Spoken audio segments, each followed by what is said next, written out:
Camerounaises, Camerounais, mes chers compatriotes, nous voici parvenus au terme de l'année 2020.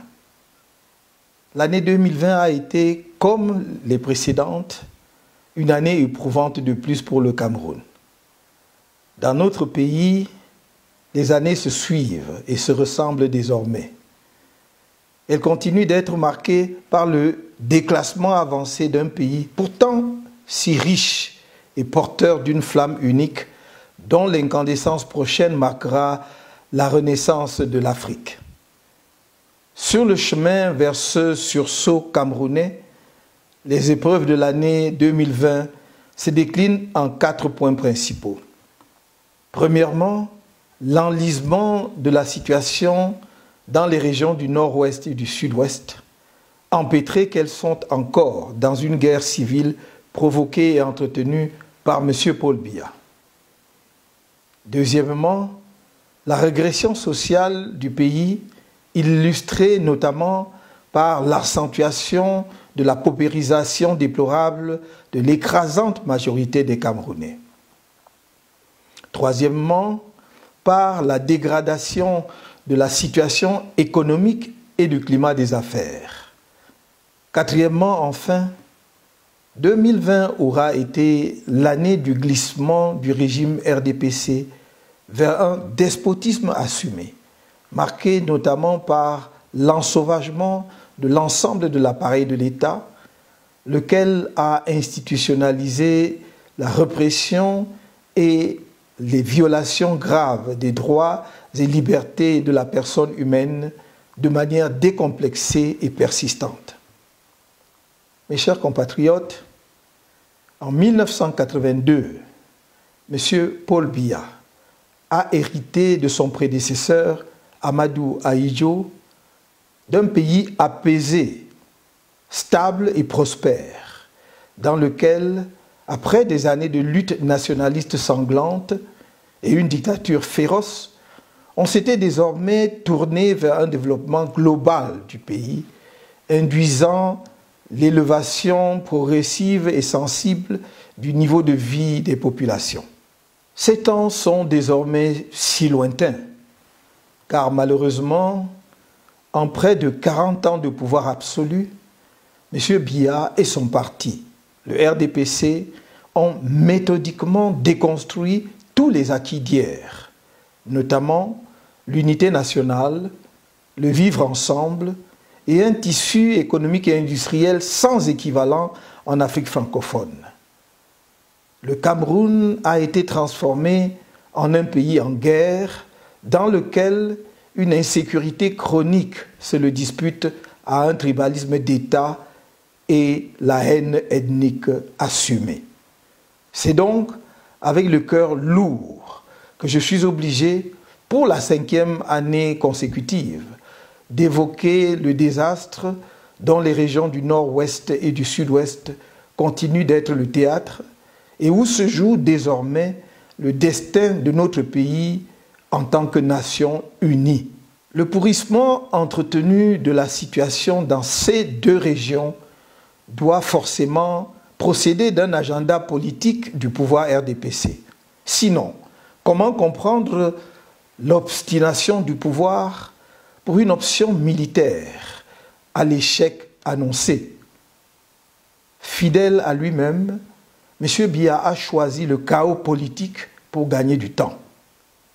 Pour pérenniser son pouvoir à vie, quel qu'en soit le prix, il ne recule devant rien et multiplie les leurs, au rang desquels la Commission nationale pour la promotion du bilinguisme et du multiculturalisme, le Comité national de désarmement, de démobilisation et de réintégration, le Grand Dialogue national, le programme de reconstruction et même de pseudo-tentatives d'ouverture des négociations avec des leaders de la cause anglophone. Tout y passe, sauf le sérieux et la volonté nécessaire à la résolution des problèmes en homme d'État. Il préfère la politique politicienne qui, à ce niveau de responsabilité, ne peut être que source de malheur pour le pays. Et de fait, l'année 2020 nous a offert des illustrations additionnelles du caractère pernicieux de son indifférence à l'égard des souffrances des Camerounais. La tragédie de Ngarou restera à ce titre le symbole de ce laisser-faire inimaginable.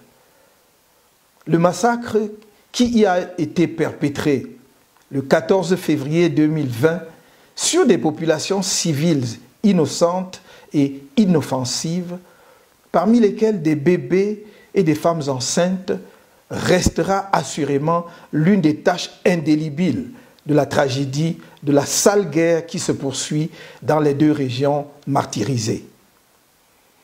Je réitère la demande d'ouverture d'une enquête internationale sur ces massacres de Ngarou et sur tous les autres massacres de civils perpétrés dans les régions du nord-ouest et du sud-ouest, y compris la tuerie des enfants en quête d'éducation survenue le 24 octobre 2020 au complexe scolaire privé Mother Francisca International Bilingual Academy, Mofriba de Kumba. Je saisis cette occasion pour exprimer mes condoléances les plus attristées et l'expression de ma sympathie émue aux familles des victimes de ces tragédies à répétition.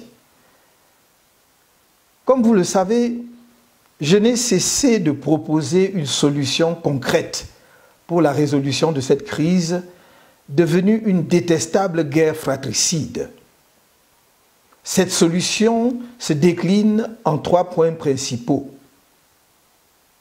L'instauration immédiate d'un cessez-le-feu, la libération immédiate de tous les prisonniers de la crise anglophone, y compris M. Sisikou Ayoub Tabé et ses camarades, l'ouverture d'un dialogue politique inclusif impliquant tous les acteurs pour débattre de toutes les questions, y compris celle de la forme de l'État et de la réforme consensuelle du système électoral, afin de permettre aux populations de se doter de dirigeants légitimes.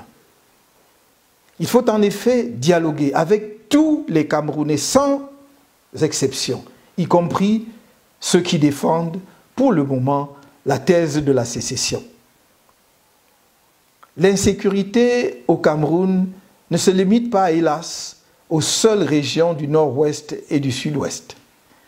Elle continue de sévir dans les régions septentrionales du pays où les populations de l'extrême nord en particulier subissent les assauts devenus endémiques de la secte Boko Haram malgré les efforts de nos forces de défense.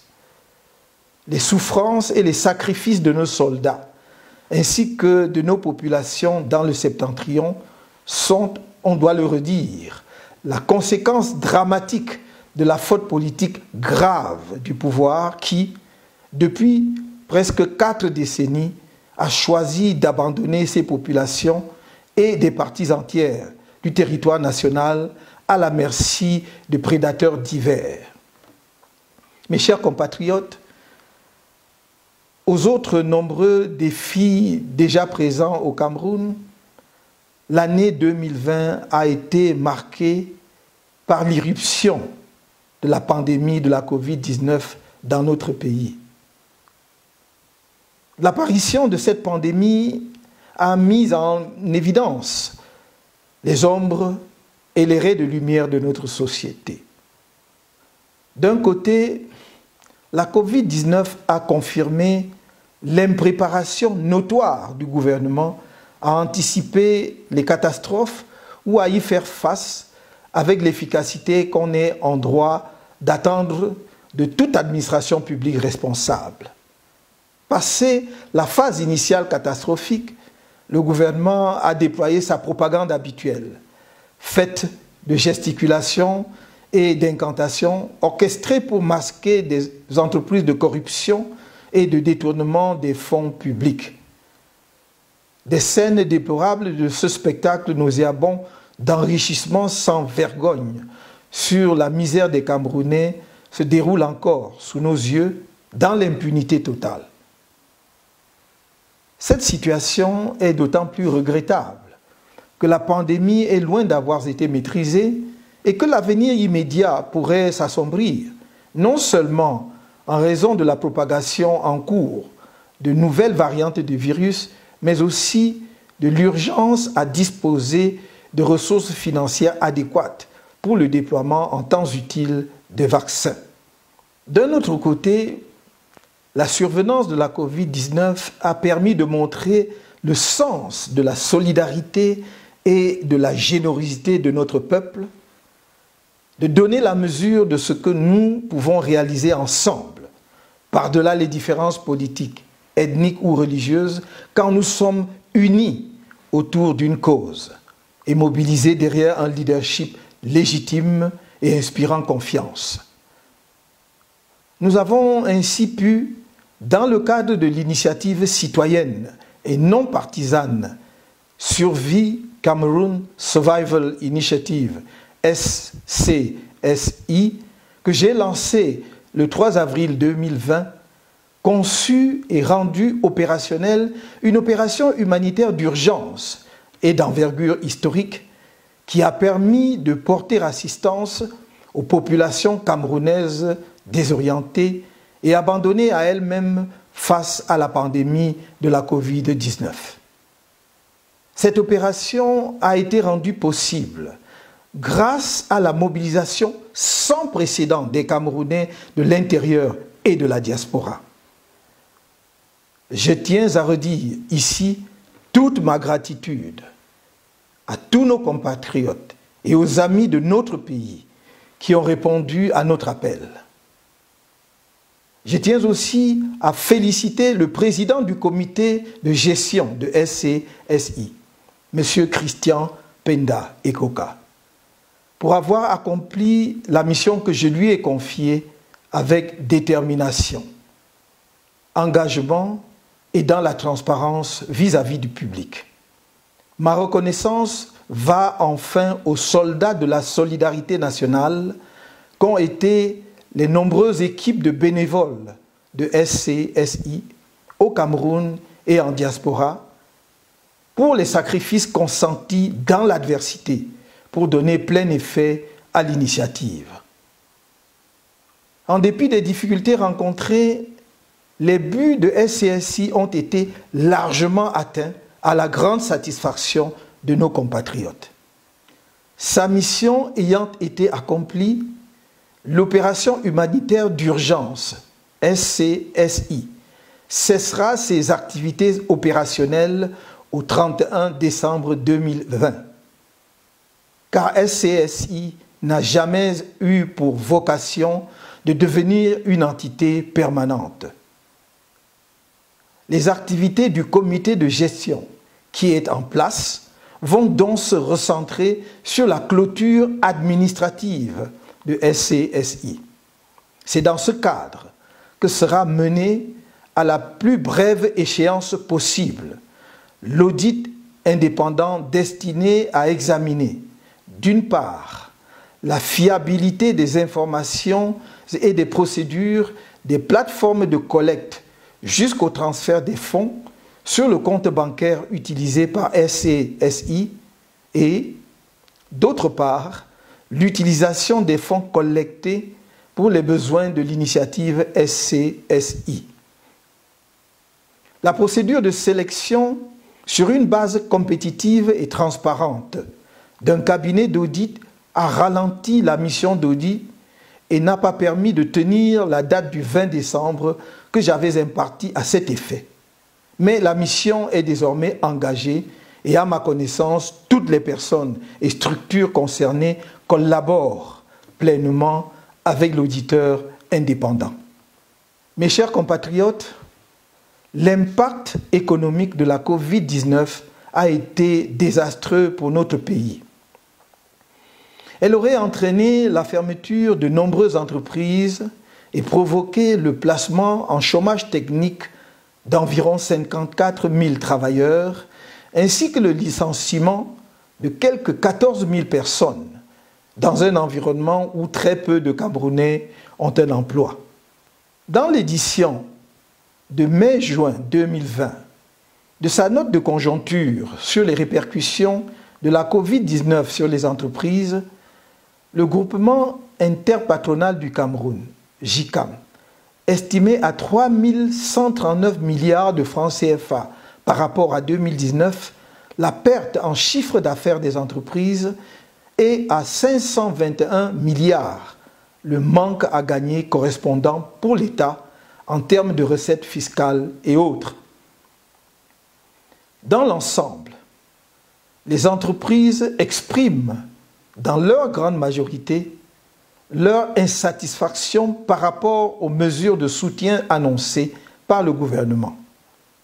Elles attendent de l'État un soutien plus conséquent dans les domaines fiscal et financiers sous forme de facilités diverses. Mais le régime RDPC a-t-il jamais compris le rôle moteur essentiel de l'entreprise dans l'économie moderne et le développement d'un pays? Sinon, il n'aurait pas rendu le Cameroun si peu attractif pour les investisseurs. Il suffit, pour tout comprendre, de constater que notre pays s'est abonné au dernier rang de tous les classements mondiaux.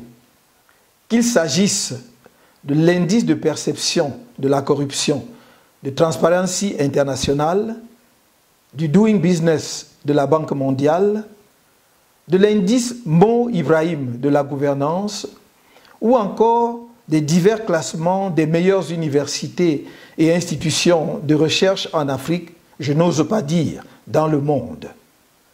Aucune oreille attentive n'est prêtée aux milieux d'affaires nationaux. L'État peine à honorer sa dette intérieure et pénalise en cela les entreprises locales. Il ne fait pas confiance aux entrepreneurs locaux dans l'octroi des marchés publics d'importance. Avec qui ce régime veut-il développer le Cameroun, si tant est qu'il n'ait jamais eu l'intention de le faire?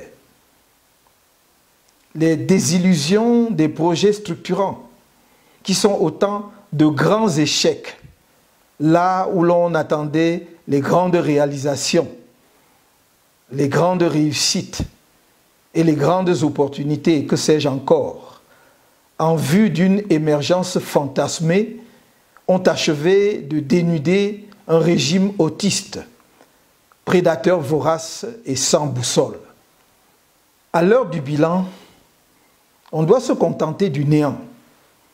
Et les Camerounais n'ont que leurs larmes devant la surévaluation des coûts des projets et le dépassement des délais dans la réalisation des infrastructures, voire l'abandon de certaines d'entre elles dans la forêt des chimères. Qu'il me suffise ici de citer, en matière d'énergie, le projet de barrage de Bini-Warak, dont les travaux sont bloqués depuis 2018 en raison de l'incapacité de l'État du Cameroun à verser les 4 milliards de francs CFA de frais d'assurance sur l'emprunt obtenu auprès du bailleur chinois. La palme d'or du régime pour le coût au kilomètre de route le plus cher au monde.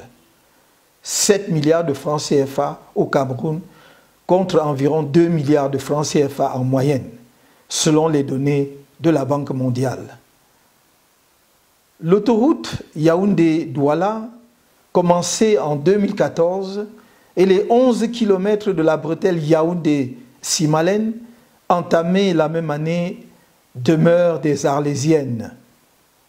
La fin de la construction est annoncée pour 2024 et, entre-temps, le coût de construction de chaque kilomètre sera passé à 42 milliards de francs CFA, un nouveau record absolu.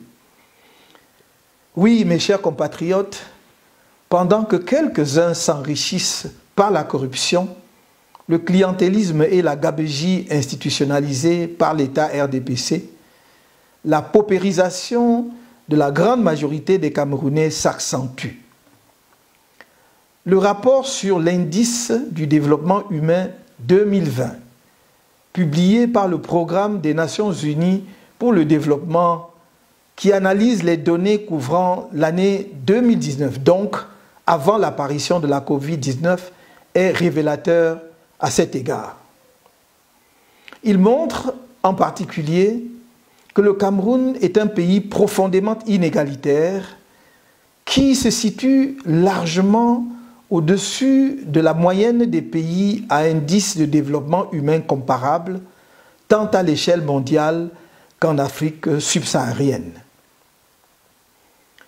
Le rapport fait enfin état de ce que nous voyons tous au quotidien, à savoir un indice de pauvreté multidimensionnel catastrophique, avec 64,6% de la population vivant soit en situation de pauvreté multidimensionnelle, soit considérée comme des personnes vulnérables à la pauvreté multidimensionnelle.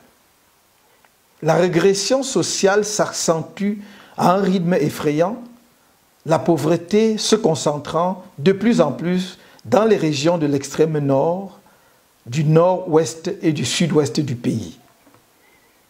L'accès à l'eau potable reste partout au Cameroun une gageure. La disponibilité de l'électricité, même dans les localités supposément connectées au réseau électrique, est intermittente. L'accès aux soins de santé de base demeure hors de portée pour la grande majorité de nos concitoyens des villes comme des campagnes. Le tableau économique et social ne cesse donc de s'assombrir du fait des insuffisances du leadership du pays. Et pourtant, des solutions existent et sont à notre portée et à la mesure tant de nos ressources que du génie propre de notre peuple. Un Cameroun libéré de la pauvreté reste en effet possible. Un Cameroun reprenant les chemins de la croissance et solidaire demeure possible. Ce Cameroun-là n'est pas celui que nous offre le régime en place, qui est plus que jamais incapable de donner à la nation un cap qui vaille, en particulier à notre jeunesse nombreuse et si talentueuse.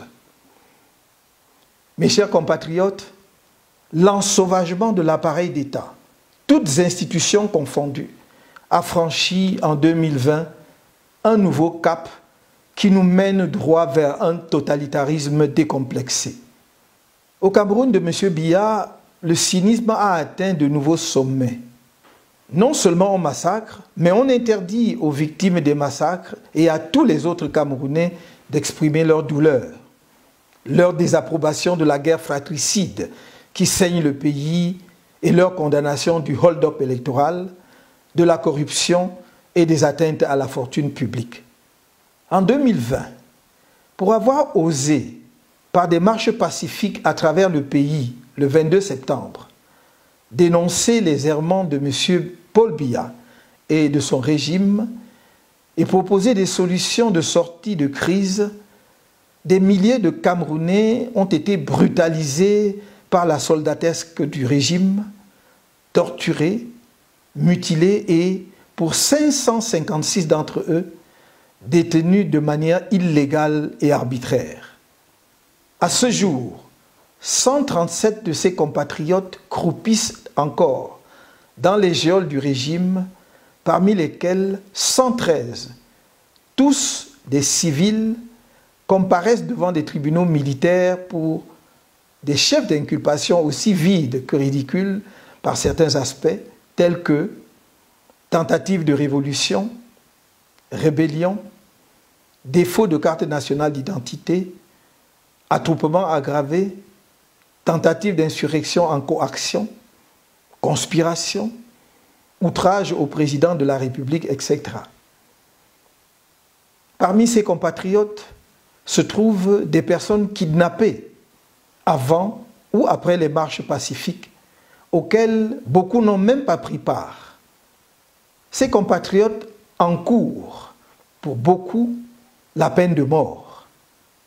Parmi ces personnes figurent, entre autres, le professeur Alain Foguetédon, trésorier national du MRC, M. Olivier Bibou Nissak, conseiller et porte-parole du président national du MRC, M. Pascal Zamboué, secrétaire national en charge du développement et de l'inspection du MRC, Madame Assomo, ménagère, M. Béas, jeune chef d'entreprise, pour n'en citer que quelques-uns. Ses compatriotes ont retrouvé dans les geôles du régime M. Mamadou Yacouba Mota, premier vice-président national du MRC, otage politique fait prisonnier à la suite des marches blanches du 1er juin 2019.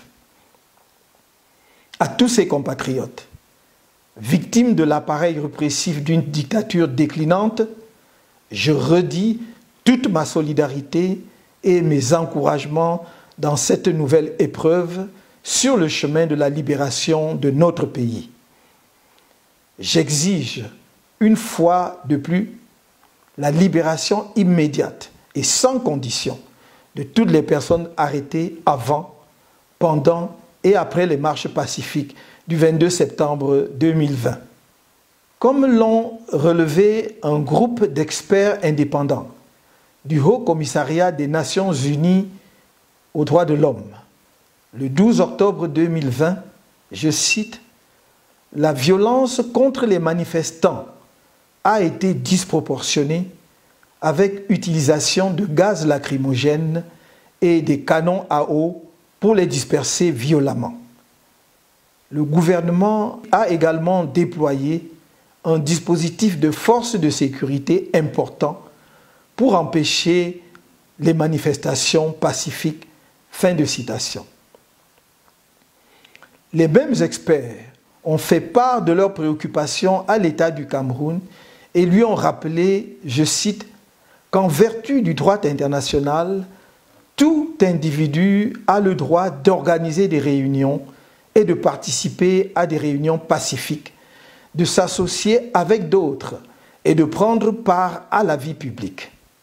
Aucun de ces actes n'est un crime et le Cameroun devrait célébrer et accepter la dissidence car une véritable démocratie prend en compte les demandes de la population au lieu de les réprimer. Fin de citation. C'est le lieu pour moi d'adresser à nouveau mes chaleureuses félicitations aux populations camerounaises qui sont sorties massivement le 22 septembre 2020 pour exprimer leur opposition à la poursuite de la guerre civile dans les régions du nord-ouest et du sud-ouest et au maintien d'un système électoral inique qui rend impossible l'expression démocratique du peuple camerounais. Nos populations ont fait preuve d'un courage héroïque face à un déploiement sans précédent de la machine répressive du régime, digne d'une situation d'état de siège. Par leur comportement pacifique exemplaire, même devant la charge barbare et injustifiée des forces répressives, ces populations ont fait montre de leur maturité politique, de leur sens de responsabilité patriotique et de leur civisme dans l'expression de leur profond désir de changement dans la paix et le respect de la Constitution de notre pays. Le 22 septembre 2020, des journalistes ont également été victimes d'actes de torture par les forces de répression déployées par le régime, augmentant ainsi la liste des journalistes et des lanceurs d'alerte victimes de la barbarie du régime. 2020 s'achève aussi sans que justice ne soit rendue au journaliste Samuel Ouazizi, dont la mort a tout l'air d'une affaire d'État. À maintes reprises, au cours de l'année 2020, les droits des avocats dans l'exercice de leur profession ont été impunément violés. C'est ainsi que, le 13 novembre 2020, le Conseil de l'Ordre des avocats a condamné les brutalités policières perpétrées sur des avocats dans la salle d'audience du tribunal de première instance de Bonadio-Douala et exiger, sans suite à ce jour, des sanctions exemplaires contre leurs auteurs.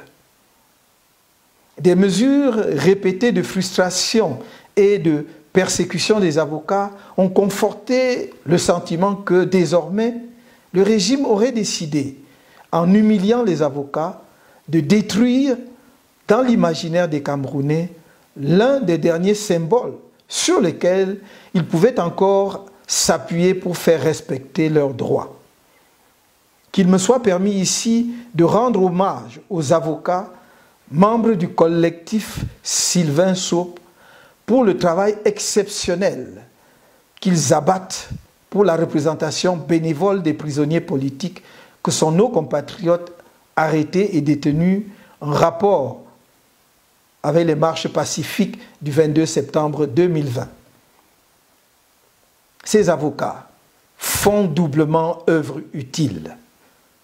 Premièrement, ils célèbrent l'héritage de Maître Sylvain Sope, de regrettée mémoire, promoteur infatigable de l'instauration de l'état de droit au Cameroun, si brutalement arraché à la vie.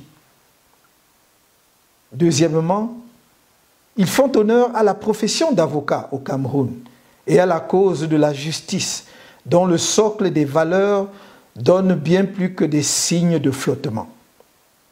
En effet, à un moment charnière de l'histoire de notre pays, où l'institution judiciaire s'est trouvée en capacité de contribuer au renforcement de l'état de droit et de la démocratie au Cameroun, en faisant prévaloir la force du droit, une certaine justice camerounaise a pris fait et cause pour le droit de la force et l'injustice, en s'érigeant en un pilier de la dictature.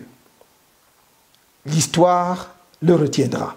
L'histoire retiendra aussi que c'est avec la complicité d'une certaine justice que des centres de torture dignes des pires dictatures accomplissent leur sale besogne au cœur de la capitale de notre pays et de nos autres cités. Mes chers compatriotes, le MRC a informé en son temps l'opinion de sa décision de ne pas prendre part aux élections législatives et municipales de février 2020 pour deux raisons principales. Le refus du pouvoir de trouver une solution politique à la crise dans le nord-ouest et le sud-ouest et son refus d'une réforme consensuelle du système électoral. Suite à l'appel au boycott qu'il a lancé à cette occasion, le taux de participation au scrutin a été historiquement le plus bas qu'ait jamais connu le Cameroun et a entaché d'illégitimité les élus de ce scrutin. Comme à ses habitudes, le parti au pouvoir s'est octroyé des majorités à sa guise, même dans les contrées vidées de leurs électeurs pour cause de guerre. À en croire la propagande officielle, la mise en place des exécutifs régionaux enclenchera le développement automatique du Cameroun. C'est de la fantasmagorie. Chacun peut voir que ces exécutifs régionaux sont inféodés au système qui les a créés et qu'il s'agit d'une simple démultiplication des structures politico-bureaucratiques de l'État RDPC qui reproduiront à l'échelle régionale les nombreux travers du régime. Le transfert des ressources sera une gageure, non seulement à cause des difficultés financières de l'État qui iront en s'aggravant, mais parce que la bureaucratie centrale aura du mal à se dessaisir d'une partie importante de sa rente. Le plus dur est à venir. Jusqu'à ce que nous parvenions à destination, la résistance nationale va se poursuivre et s'intensifier. Car rien, jamais rien n'a arrêté et n'arrêtera un peuple debout, en marche pour sa libération. Les marches ne sont pas une activité permanente d'un parti politique. Elles sont un moyen d'expression démocratique garanti par notre Constitution. Elles reprendront chaque fois que nécessaire. Pour le reste, nous devons nous atteler au travail politique d'information et de sensibilisation de nos compatriotes sur le sens de la résistance nationale et les perspectives de la renaissance du Cameroun, les préparer aux échéances électorales à venir, car le changement dans la paix et par les urnes reste notre option fondamentale. C'est pourquoi la lutte pour la réforme du système électoral demeure cruciale et ne sera jamais abandonnée tant qu'elle n'aura pas abouti. Le chemin peut sembler long, mais la victoire est certaine. Nous devons rester plus que jamais mobilisés. Je sais le prix que l'appareil répressif de M. Biya fait payer à tous les compatriotes qui osent rester debout et qui se battent pour un Cameroun nouveau. Je sais la souffrance de nos valeureux compatriotes de la diaspora, désormais interdits de fouler le sol de la mère patrie, par celui-là même qui disait, il y a près de 40 ans, que les Camerounais n'avaient plus besoin de quitter leur pays pour exprimer leurs opinions. Je connais les difficultés de ces compatriotes qui ont perdu leurs emplois en raison de leur combat pour un Cameroun uni et prospère. Je sais la pression que les uns et les autres subissent pour éteindre la flamme qui en eux brûle pour un avenir meilleur pour tous les Camerounais. À tous ces compatriotes-là, je rappelle que les heures les plus proches de l'aurore sont les plus sombres de la nuit. L'aube de la renaissance du Cameroun se rapproche. Arc-boutés sur leurs privilèges, nourris par la sueur et le sang des Camerounais, les forces de la nuit tentent leur baroud d'honneur en déployant leur arsenal classique de répression par-ci, de propagation de discours de division et de haine par-là, de guerre civile ailleurs. Malgré tout, un jour nouveau est en train de poindre au Cameroun. Un peuple s'est levé. Un mouvement est en marche. Rien, mais alors rien ne pourra l'arrêter. Qu'il s'accomplisse par nous-mêmes ou par d'autres, nous devons être conscients que le changement est inéluctable. N'oubliez jamais, le sort de notre pays dépend de nous, collectivement, solidairement, et de nous seuls. Ne l'attendez pas d'un individu seul, quel que soit son courage et sa détermination, ni d'une quelconque puissance étrangère, quelle que soit son amitié pour notre pays. Quant à moi, je continuerai de faire ma part, que chaque Camerounais fasse la sienne. Bonne et heureuse année 2021. Que pleuve sur vous et vos familles une pluie de grâce tout au long de cette année nouvelle. Et que la paix soit sur notre pays. Que Dieu bénisse le Cameroun.